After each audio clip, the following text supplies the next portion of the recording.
Hello, welcome to this video on Bodhicaryavatara, chapter 7, verses 33 and 34. And as you'll see from the written analysis that I've done, I've run these two verses together because the second line of verse 33 and the first line of verse 34 effectively form one logical unit, one sentence. So it was convenient to treat this these four verses, 4 lines, I should say, 2 verses, as one lot. So I will bring the text up for you.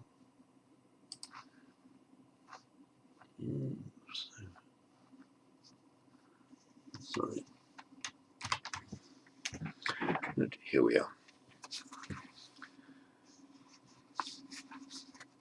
Aprameya maya dosha hantavya swaparatmano ekaikasyapi doshasya yatra kalparnavayakshayah tatra dosha kshayarambhe leshopi mama nekshyate aprameya vyata bhajye norhaspurati me katham. And again, aprameya maya dosha hantavya swaparat manoh ekaikasyapi doshasya yatra kalparnavayakshayah tatra dosha kshayarambhe leshopi mama nekshyate aprameya vyata bhajye norhaspurati me katham.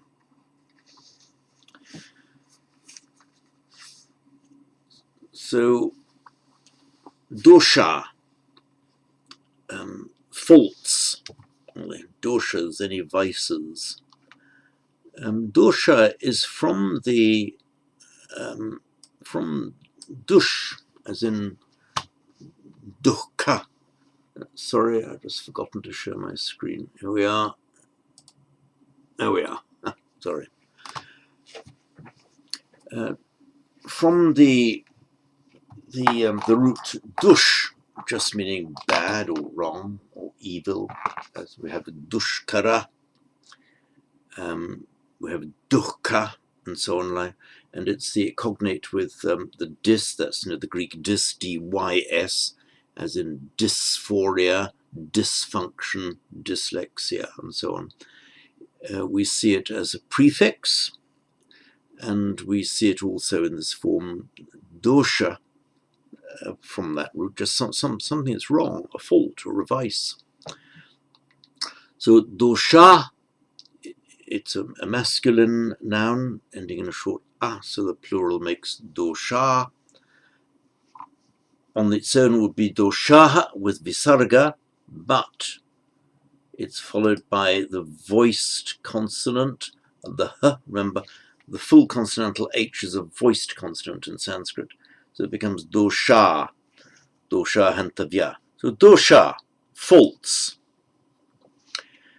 Aprameya, immeasurable. That can be immeasurable in size or immeasurable in number. It's from the root ma, meaning to measure, with the prefix prama.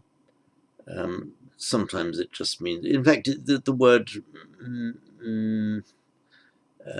ma on its own is not used so much. You normally find it with the prefix prama is the normal way of just saying to measure. So let me just give you my iPad screen. So we have the root ma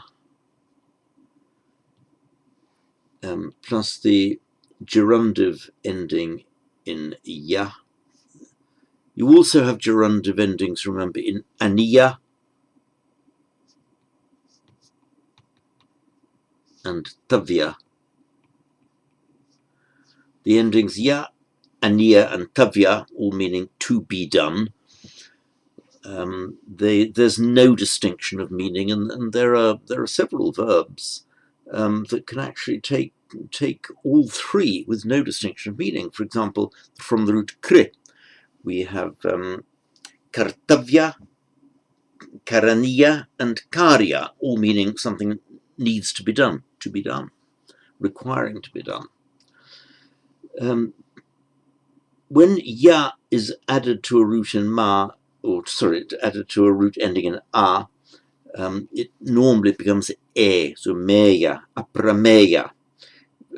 We have the same with the root da, you see, it becomes deya, to be given. And for example, pa, to drink. Something is drinkable, to be drunk. Drinkable is peya. So we have ma, meya. So prameya, measurable, that can be measured. By the way, this gerundive can get two meanings, either capable of being or should be. We have the same kind of thing in English as well, with the able ending.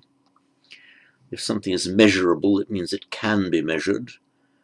But on the other hand, if you receive an invoice and you're told that it's payable in 30 days, that doesn't mean that it's capable of being paid in 30 days. That is a demand that it should be paid in 30 days.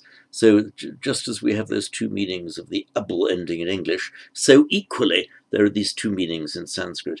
In Sanskrit, it is tends to be more like an kind of imperative, needs to be done, but it can also mean capable of being done. So aprameya here means it not capable. Prameya, measurable. Aprameya, immeasurable, the negating a. So aprameya dosha, that means immeasurable faults, an immeasurable number of faults. Hantavya, from the root han, to kill or strike. Remember, this makes its past participle in hatta, not hanta, but hatta. That's slightly irregular in that sense, just as from gum, to go, we have gata. So, again, the gerundive from han, it takes hantavya. It takes this one. So hantavya. Now here, it has the meaning, obviously, by context, you can see it has the meaning of needing to be, required to be. So han, to kill, to strike down. Hantavya, need to be killed. They need to be struck down or killed. So aprameya dosha hantavya, immeasurable faults need to be struck down, maya, by me. Just as a pure passive can have maya by somebody in the instrumental, so equally the gerundive, this hantavya, can have a logical instrumental as well. Needs to be struck down by me. So maya hantavya.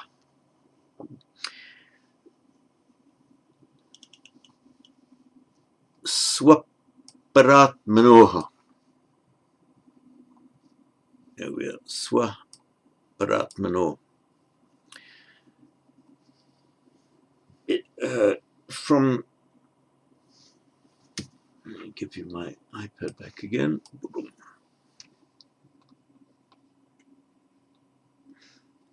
Atman, it has its Hindu meaning, of course, the Paramatma, the supreme self, supreme soul, but also it has the more ordinary sense of just meaning oneself as a mere grammatical thing.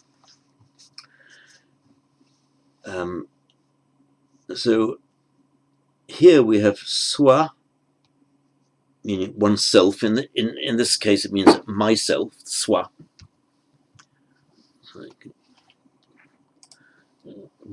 And para, other.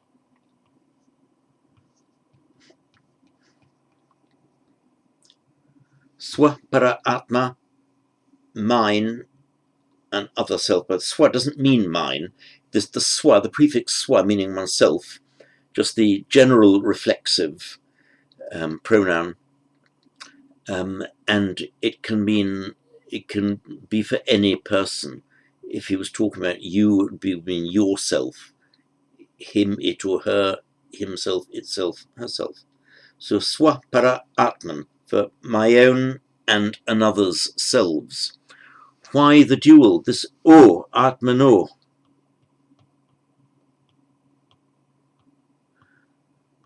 This is the genitive dual, because if it were just for myself, would be swatmana, of myself. For another's self, paratmana, singular. But grammatically, it's talking about two separate categories of atman, two separate categories of self, meaning my own self and others. So it's saying, this has got to be done. These dosha ahantavya maya, these faults must be struck down by me. Swaparatmanoha, for myself and others as well. The dual, not because it's just two people, but two categories of self. Own self, others' selves. By the way, in English, we say they hurt themselves in the plural. In Sanskrit, you tend to use just the singular. Even if it's a plural, you say they hurt self, atmanam, singular, even though you're talking about plural people. So there we are, atmano, because of the two categories. This is in the dual, this is the locative and genitive form, the o ending.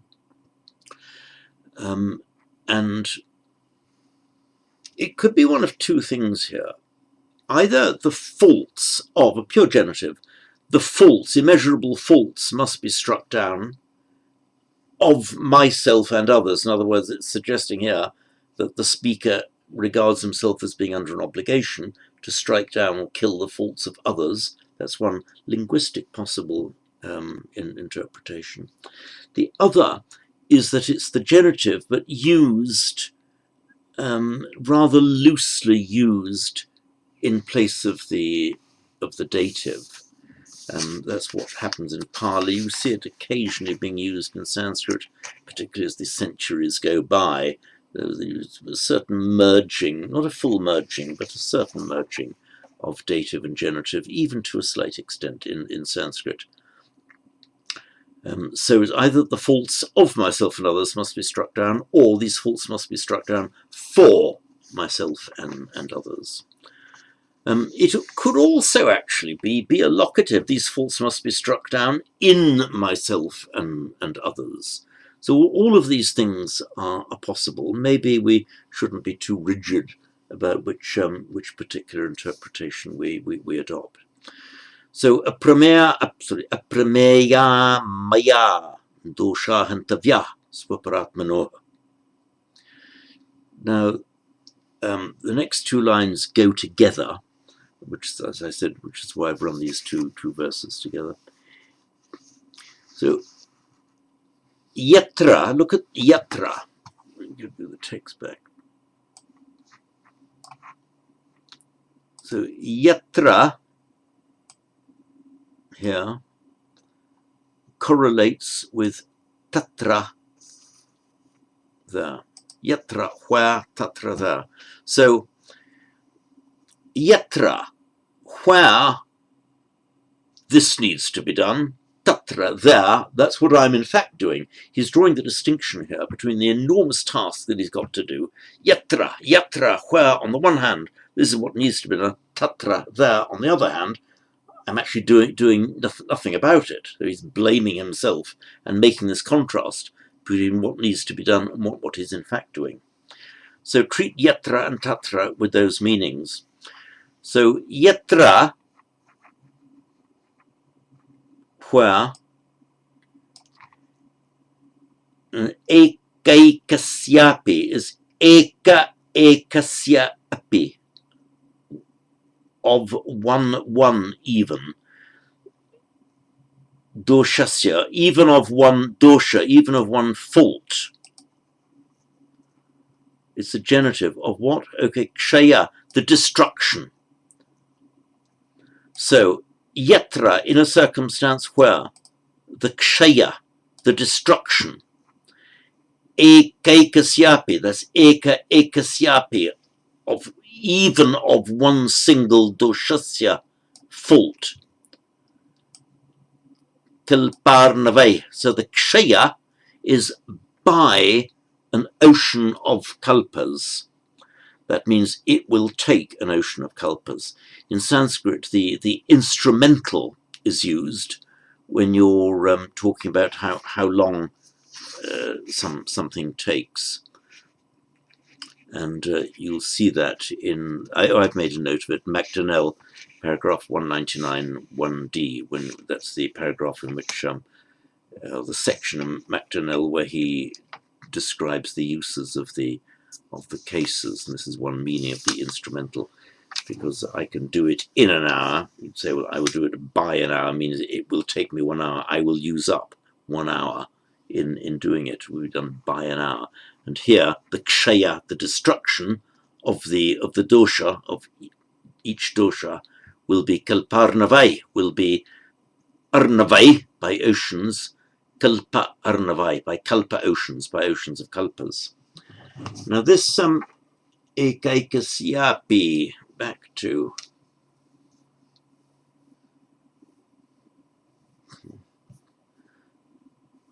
there we are. So ekaikasyapi, so it's eka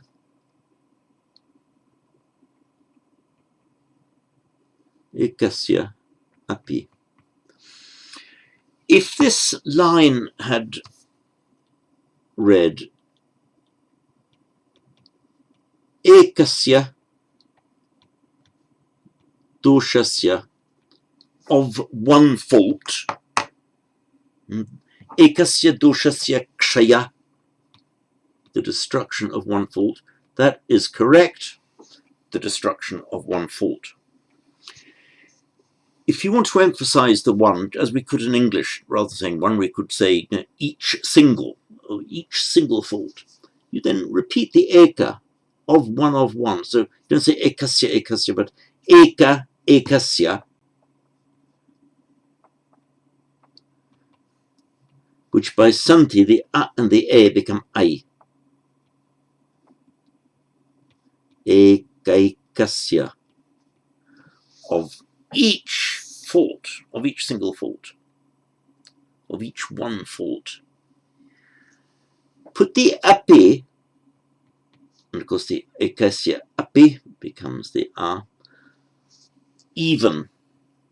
So he's talking about even of each single fault. You can't do it as a job lot, get rid of all your faults as a job lot. No, even of each single fault, the destruction takes an ocean of kalpas, is just the highly emphatic way.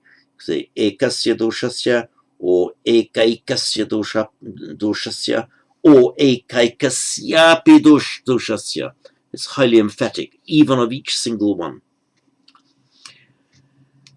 The kshaya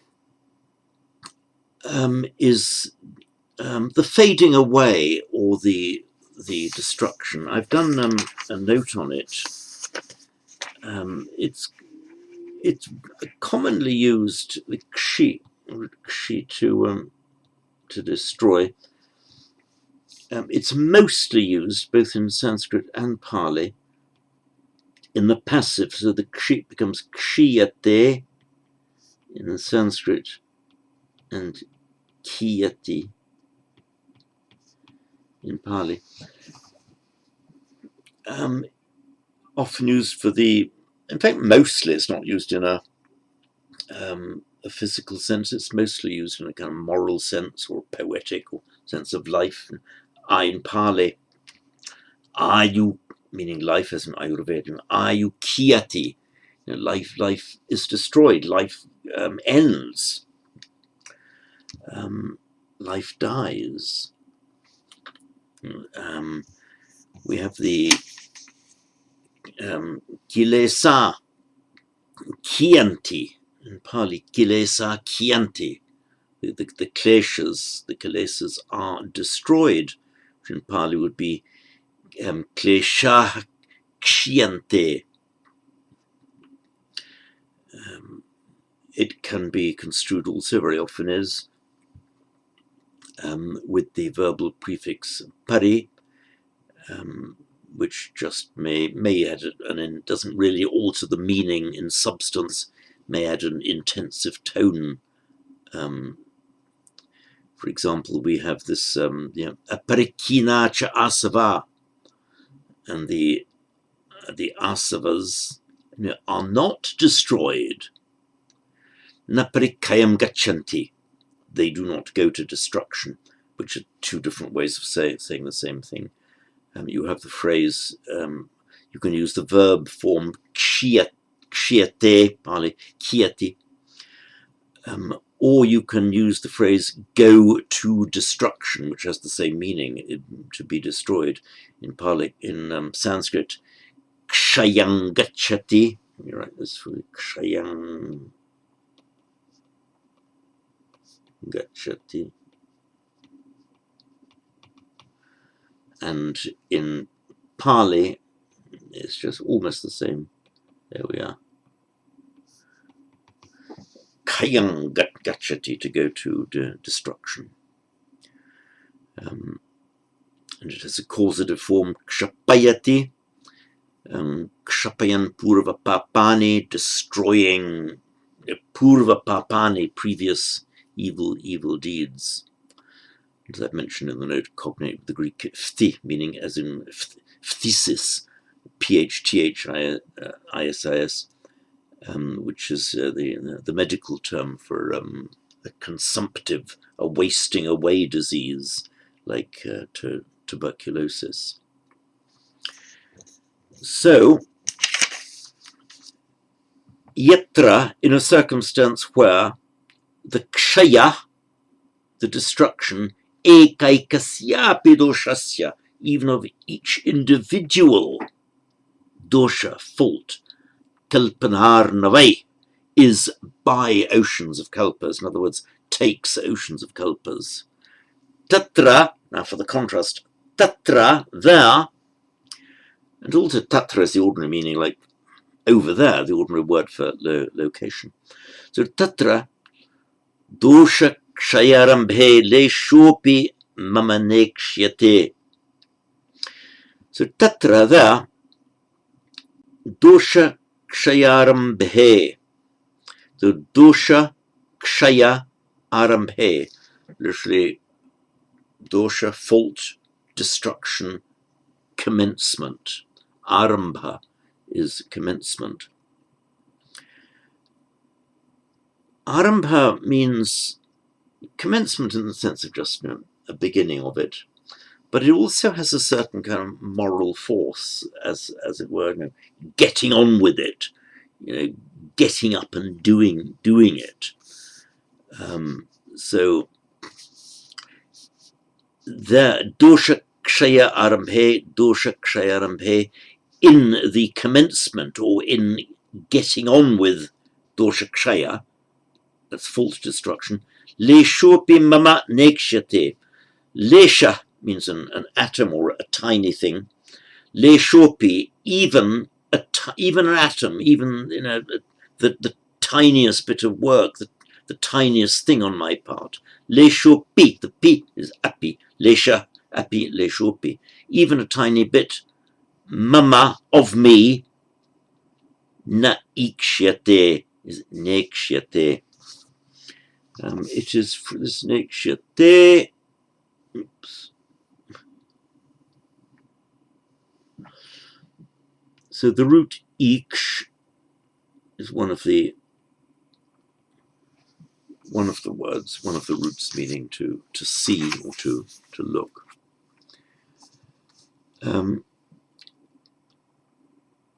It makes it passive in the regular way.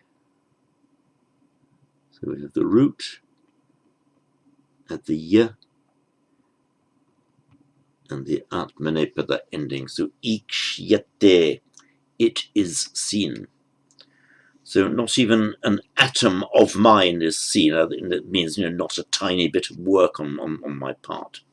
No input, only even the tiniest bit of input of me, mama nekshyate. This each, we see it, for example, in if you have upa each.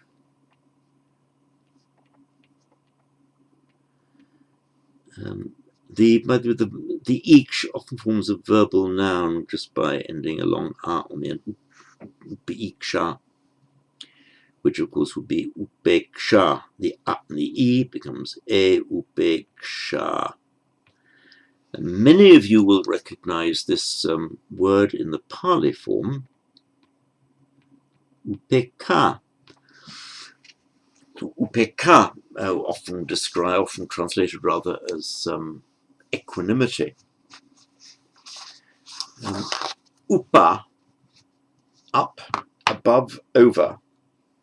Upaiksha, upeksha could be described as looking over it, or even overlooking, just as in English, where if you overlook something, you can do it accidentally. But if you overlook somebody's transgression, it means, okay, it's a small thing, I'll let it go, I won't bother about it. So that kind of overlooking. And that is one meaning that it has here, the upeksha, upekha. But there's another interpretation of upekha which I prefer, and that is, for example, you're able to look round it. If you're worried about something, upset by something, angry about something, you can imagine it being, right in your face. But if you make it distant, you distance yourself from it. You can see all round, not over it. You see all round it. It becomes, rather than totally dominating you, it becomes just something that you're aware of, but doesn't dominate your mental vision, as it were. So that is for what it's worth, my own interpretation of upekha. So it's not just equanimity, it's more like putting things in perspective. What would have worried you, or angered you, or annoyed you, or upset you, is made distant. So it doesn't fill your horizon. So back here to nekshate. So nekshate equals na ikshate, is not seen. So tatra doshakshayarambhe, there in the commencement or getting on with the doshakshaya, the destruction of faults, leshopi mama, even a lesha, even a tiny bit of me, a tiny bit of work on my part, naikshate, nekshate is not seen. And now to the last line. Aprameya vyatha bhajye norahas purati me katam. The word order might be a little bit puzzling for you. Katam, let's do it in an English word order. Katam, how? How is it that? Just how?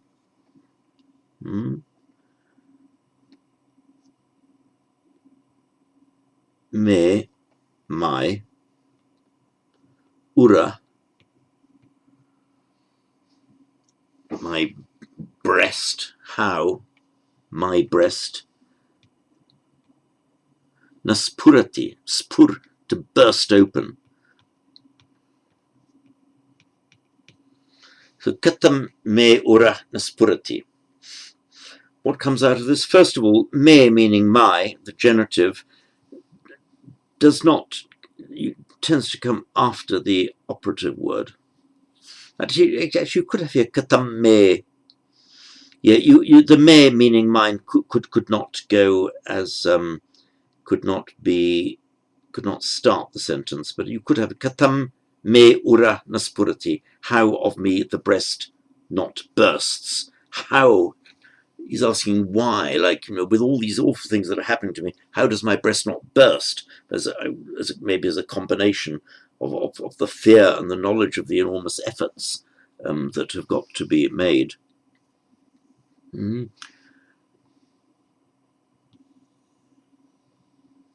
How does my breast not burst?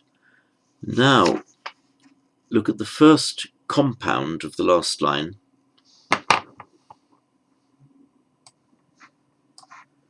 Aprameyavyathabhajye. This is a locative. It means in. And I take this to mean in me, who am to be dealt immeasurable pain. So, but me who am is left out. So, in the person who is to be dealt immeasurable pain. So, Bhaj, I've done a note on this. I think so. Yeah, Bhaj. Basic meaning, a share or a portion. Sorry, here it comes up. iPad, forgot the iPad. Here we are. Bhaj. Causative, bhajayati, which has the meaning to distribute a thing, or like the other side of the same coin, to cause somebody to be the recipient of the distribution, the distributee, as it were. So the gerundive, by the way, in these causatives ending in ayati, the gerundive is just ya. So bhajya, meaning somebody who's due to be distributed, due to be made to partake of, is bhajya. To partake of what? Vyatha, this pain.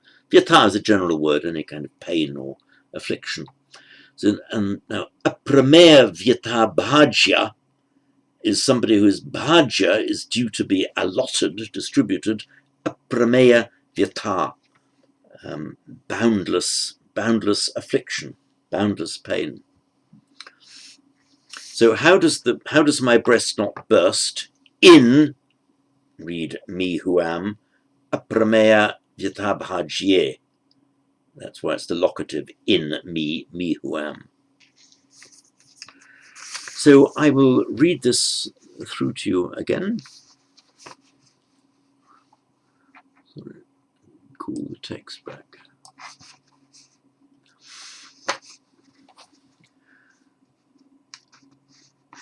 Aprameya maya dosha hantavyaha swaparatmanoh ekaikasyapi doshasya yatra kalparnavaya kshaya tatra dosha kshayarambhe leshopi mama nekshyate aprameya vyatha bhajye norah spurati me katam.